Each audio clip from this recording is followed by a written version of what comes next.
Bienvenidos a una nueva emisión del Diario de Semana. Yo soy José Guarnizo, editor general de Semana.com, y junto con Gladys San Miguel, gerente para la atención de migrantes de la Alcaldía de Bogotá, Jaime Arteaga, gerente de la consultora Jaime Arteaga y Asociados, María Clara Roballo, experta en migración del Observatorio de Venezuela de la Universidad del Rosario, y Paula Escobar, directora del proyecto de Migración Venezuela, hablaremos del tema más importante del día. Los últimos años en Colombia hemos sido testigos de una migración masiva de venezolanos hacia nuestro territorio e incluso otros países de América Latina sin precedentes. El director del CICR en Colombia hablaba y decía hace unos pocos días en una entrevista con Semana que tal vez estamos ante una de las migraciones más grandes que se están llevando a cabo en este momento en el mundo. Migración Colombia ha dicho que 1.174.000 venezolanos están en este país, de los cuales 470.000 no tienen resuelta su situación migratoria. Estas cifras indican que al menos el 41% de los migrantes no pueden acceder a empleos formales.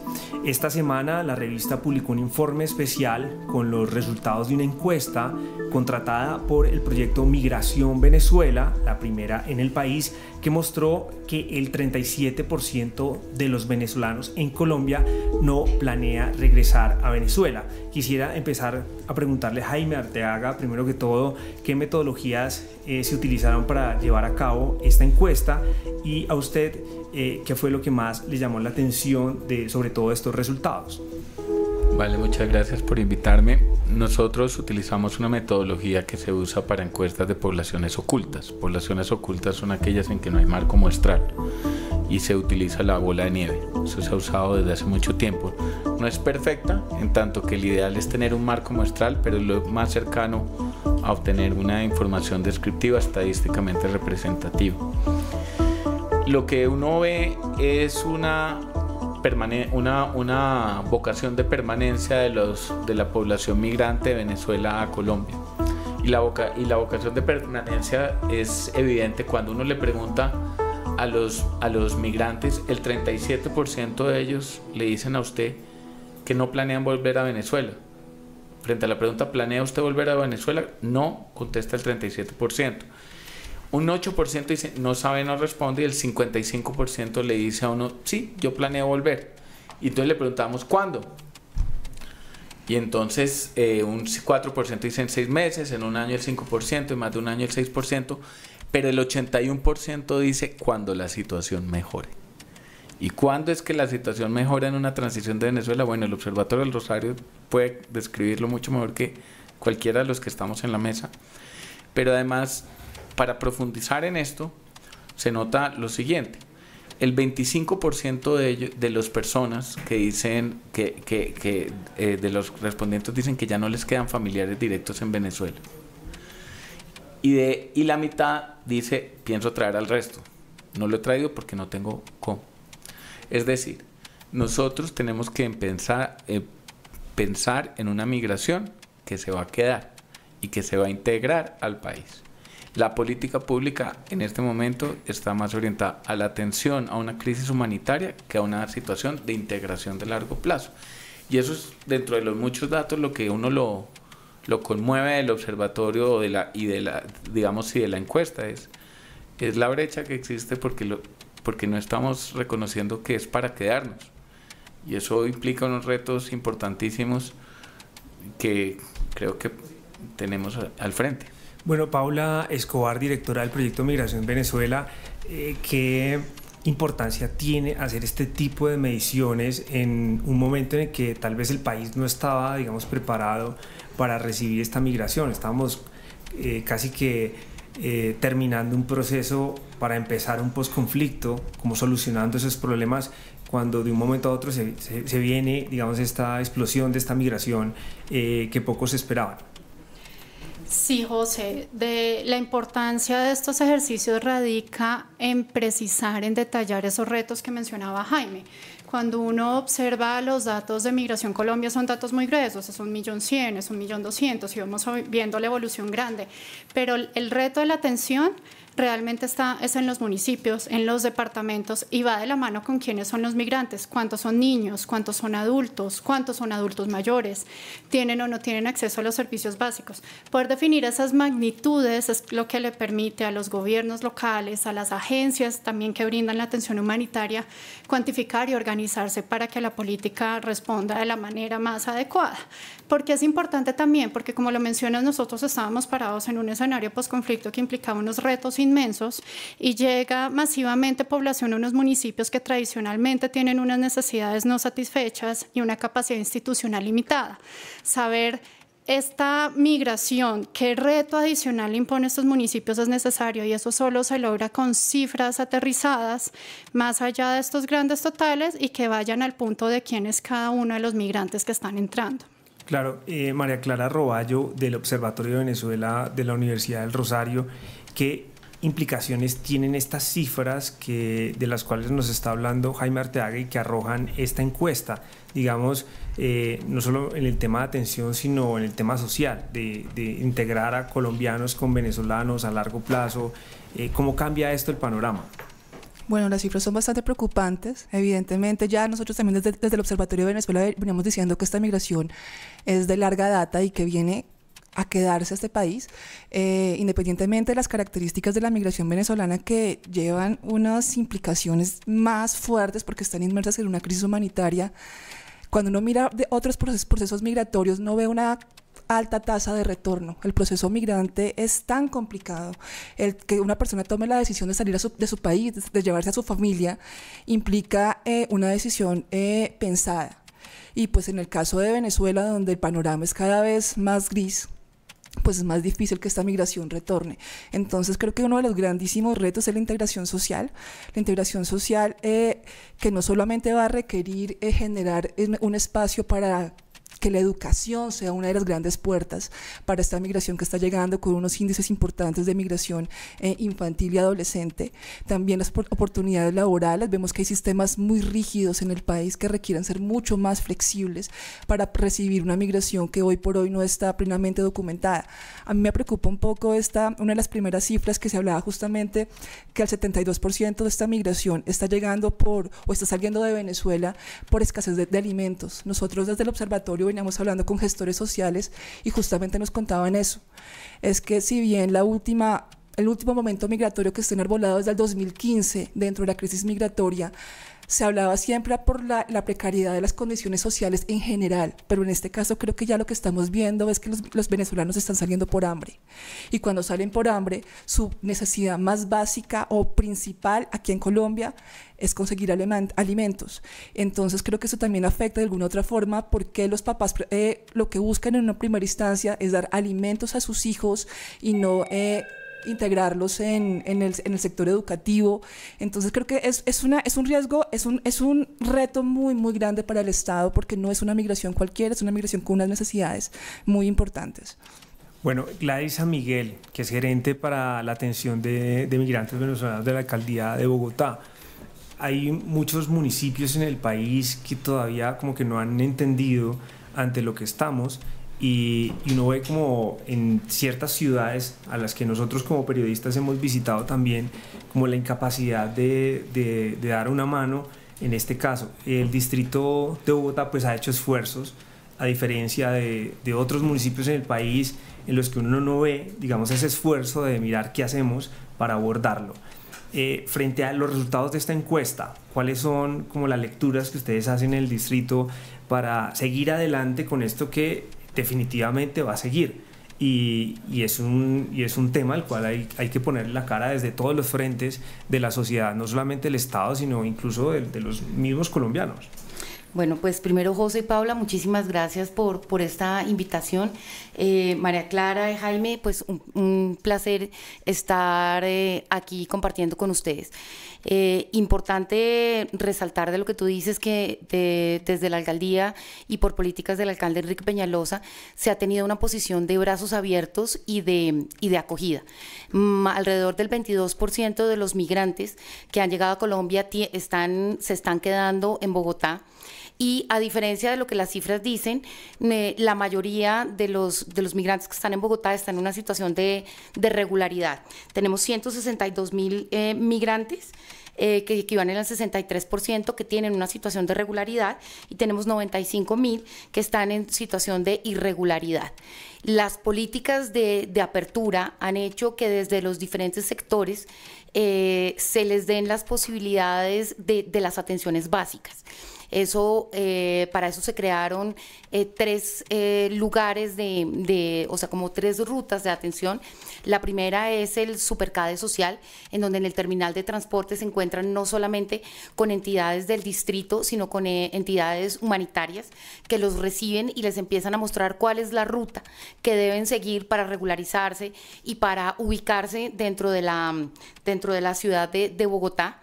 El segundo es el CIAM, el Centro de Atención al Migrante, en donde tenemos profesionales dispuestos a orientarlos. Tenemos abogados, trabajadores sociales y psicólogos que los orientan en cosas que van como desde cómo conseguir un permiso para estar en Bogotá, cuál es la ruta que pueden tener de empleabilidad con la Secretaría de Desarrollo, hasta una atención psicosocial.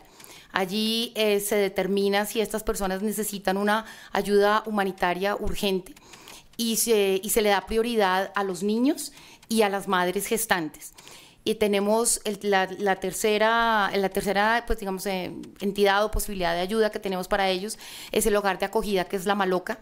Desde el CIAM se determina estas personas, pues quienes necesitan alojamiento, dándole, como les decía, prioridad a los niños y a las madres gestantes, y allí los podemos tener de 3 a 5 días, dependiendo de la necesidad que tenga. Para el tema de educación, que veo que es uno de los temas más importantes y a través de los cuales una población puede sentirse o no integrada a la ciudad que lo está recibiendo, se han abierto, se han flexibilizado las normas, los requerimientos para que puedan tener acceso. Al año pasado teníamos 20.000 niños inscritos en los planteles estudiantiles y teníamos reportados 5.000 niños en jardines. Quisiera preguntarle, esta pregunta va para Jaime y para Paula, y es: ¿qué dificultades tuvo la realización de esta encuesta? Y digamos, qué tan cercano es a la realidad, es decir, para irnos también como encontrando ciertos patrones reales, porque claro, digamos que Migración Colombia dice que hay en nuestro país 1.100.000, pero hay gente que se pregunta si no hay más, ¿no? Si no están reportados. ¿Qué dificultades tuvo la metodología y la realización de esta encuesta para Jaime y para Paula? Bueno, la mayoría de las personas que ingresan a Colombia lo hacen porque es el país más cerquita y porque es lo más económico, y lo hacen a través de caminos que no pasan por migración. Entonces, los números que se manejan frente a la migración de venezolanos a Colombia tienen un subregistro enorme. Un subregistro, digamos, es una población oculta. Y sí es cierto que el distrito ha sido, dentro de lo que nosotros hemos visto como entidad local, como más orientada a responder a esta crisis de lo que nosotros hemos visto. Pero es que este no es un asunto del distrito, es un asunto de generación de empleo al equivalente del 5% de la población nacional, y eso pues de generación de oportunidades a un país en el cual hay unas necesidades importantes. Entonces estaba el debate ese que presentaban dando ayudas humanitarias o en vez de llevarle la comida a los niños de La Guajira, que es un debate xenofóbico. Colombia tiene que entender que tiene que reconvertir su economía y su forma de operar para integrar, para un crecimiento de la población equivalente al 5% en este lapso que ha sido de 3 años. Y esa población se va a quedar. Y eso tiene unos retos significativos, tanto en lo económico como en lo social. En lo económico tenemos 2 caminos. Atendemos sí la parte humanitaria o vemos qué oportunidad hay detrás de todo esto. Y cuando uno ve el tipo de habilidades y la formación que trae muchos de los venezolanos que vienen a Colombia, no necesariamente formación universitaria, sino unas habilidades específicas, tienen que aportar a la economía. Y es una cosa, un asunto que en Colombia, digamos, no sé cómo hacer para dejar de pasar del discurso de el sentimentalismo para evitar la xenofobia a una conversación práctica, y es que Colombia creció en los últimos 5 años, ha crecido el 5% de su población y puede esperar a crecer un poquito más. ¿Crees, Paula, que ya el país está hablando en esos términos que los plantea Jaime, es decir, en términos prácticos? Entonces, ¿qué vamos a hacer y cómo vamos de alguna manera a integrar económicamente todas estas saberes, oficios, profesiones que traen los venezolanos? Creo que estamos empezando a darnos cuenta de que la migración desde Venezuela sí plantea retos inmediatos en atención humanitaria, en emergencia, pero que también puede tener algunos beneficios potenciales, que esto puede ser a mediano y largo plazo algo positivo tanto para los venezolanos que llegaron como para los colombianos en general. Porque es importante hacer este tipo de ejercicios a la luz de tu pregunta, porque, por ejemplo, preguntarles si van a quedar o no, nos empieza a aterrizar algunas intuiciones, algunas ideas de esos patrones que puede estar presentando la migración y confirmarnos hacia dónde deberíamos estar apuntando. Entonces creo que sí, ya hay algunos gobiernos locales, inclusive hay una gran inquietud del gobierno nacional por dar pasos más allá en la integración, pero sí es algo también que debemos empezar a aterrizar en el resto de municipios a donde están llegando y de pronto están desbordados por la urgencia inmediata y no tienen la capacidad institucional aún para pensar en cómo los integro. No lo pueden hacer con su propia población, requieren unas medidas especiales para lograrlo con los venezolanos. Claro, María Clara, ¿cuál es entonces el camino que debería adoptar el país o nuestro Estado para ponerle frente, digamos, a este reto tan grande? ¿Usted cree que sí se están moviendo las instituciones al ritmo que debería? No, este tema cogió al país sin preparación, sin experiencia en manejar temas migratorios y también sin experiencia en manejar una crisis humanitaria de este nivel. Entonces, esa falta de operatividad, de institucionalidad, pues evidentemente hace que el transcurso de un Estado frente al manejo de una situación, de un fenómeno como este, sea lento. Evidentemente, creo que el gran tema es la integración social. La integración social, como lo dijo Paula, también evidentemente hay que hacer un tratamiento asistencialista, pero creo yo que desde justamente esa mirada de ayuda humanitaria también se pueden empezar a generar caminos que conduzcan a integración social. Muchas veces esa primera mano de ayuda humanitaria va a ser la primera puerta o la primera cara que va a ver el venezolano del Estado colombiano. Y si nos quedamos en esa lógica asistencialista, pues como se ha visto ya en otros ejercicios o en otros ejemplos, termina frenando la integración social de las personas. Entonces, el tema de la xenofobia también es vital. Ese argumento sentimental ya empieza a saturarse y justamente tenemos que entender que la migración venezolana, mucho más si está regularizada y si se le generan los canales de regularización, pues más rápido generarán réditos para nuestra economía y para nuestro desarrollo. Claro, quisiera preguntarles a todos para que hagamos como una serie de conclusiones sobre estos importantes números que arroja esta encuesta. Y es como los colombianos de a pie, los ciudadanos de a pie, cómo podemos también empezar como a ver este tema, este fenómeno y cómo pues de alguna manera podemos aportar también un granito de arena en una responsabilidad que por supuesto es del Estado, pero que también compete a todos los colombianos. Bueno, nosotros hacemos una observación en redes sociales y, digamos, la migración hay una división muy notable en cómo se ve la migración. O sea, 30% de las conversaciones que ocurren en redes sociales en torno a la migración son negativas. Toca ver qué evolución toma, porque hasta ahorita estamos construyendo eso. Y la conversación puede ser negativa, positiva o simplemente volverse un asunto del panorama. Yo tampoco soy tan pesimista. Siempre va a haber unas tensiones sobre el acceso a los trabajos y lo que le pagan. Pero creo que los colombianos siempre tendemos como a adaptarnos a las cosas. Entonces todavía hacer pronósticos de que la xenofobia va a aumentar. Digamos, va a llegar un momento en que deje de ser, digamos, que no tengan que titular un artículo de que un venezolano entró con una nevera Transmilenio cuando 40 venezolanos se montan con una nevera al Transmilenio y no es noticia. Así es. Yo percibo que, digamos, no puedo predecir qué va a ocurrir con los sentimientos de los colombianos frente a los venezolanos, porque nosotros hemos vivido toda clase de migraciones en nuestras vidas. Entonces, predecir que va a aumentar la xenofobia me parece difícil. Sí es una herramienta que se está usando como el lenguaje político dentro de unos grupos políticos que dicen ¿por qué dan ayuda en Venezuela cuando hay niños pobres en La Guajira y Chocó? Eso sí es delicado, pero de ahí a pasar ya... ¿Qué opina Gladys? Bueno, yo creo que esto es un tema que no podemos solucionar y sobre el que no podemos dar una conclusión definitiva. Es un tema que a medida que va pasando, el Estado colombiano ha ido abordando, ha ido solucionando y ha ido manejando. Está claro que hay una intención de flexibilizar normas, de darle la bienvenida, de incluirlos en la sociedad, pero no podemos pretender que todo esté resuelto, que tengamos la normatividad, que tengamos los permisos, que tengamos las soluciones, porque esto es un tema que sigue cambiando, que sigue creciendo y que nos tomó, como decías tú, un poco por sorpresa. Creo que lo estamos manejando y creo que tenemos que seguir generando mecanismos de inclusión y de concientización sobre lo positivo que puede ser este fenómeno migratorio. Y Paula, ¿cuál es tu conclusión sobre los resultados que arroja esta encuesta?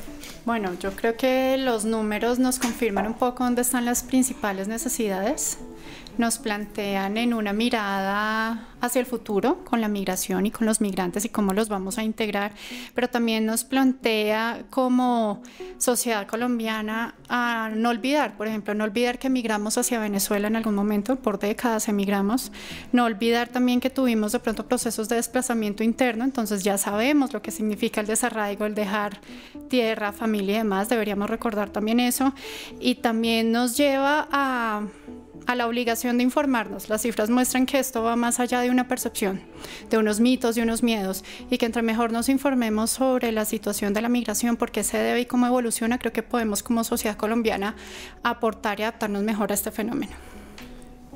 María Clara, ¿cuál es tu conclusión que podamos tomar a raíz de los resultados de esta encuesta y sobre todo lo que viene? Yo creo que todos estos estudios, especialmente si son privados, son bastante valiosos en este momento donde lo que hay es una ausencia justamente de cifras.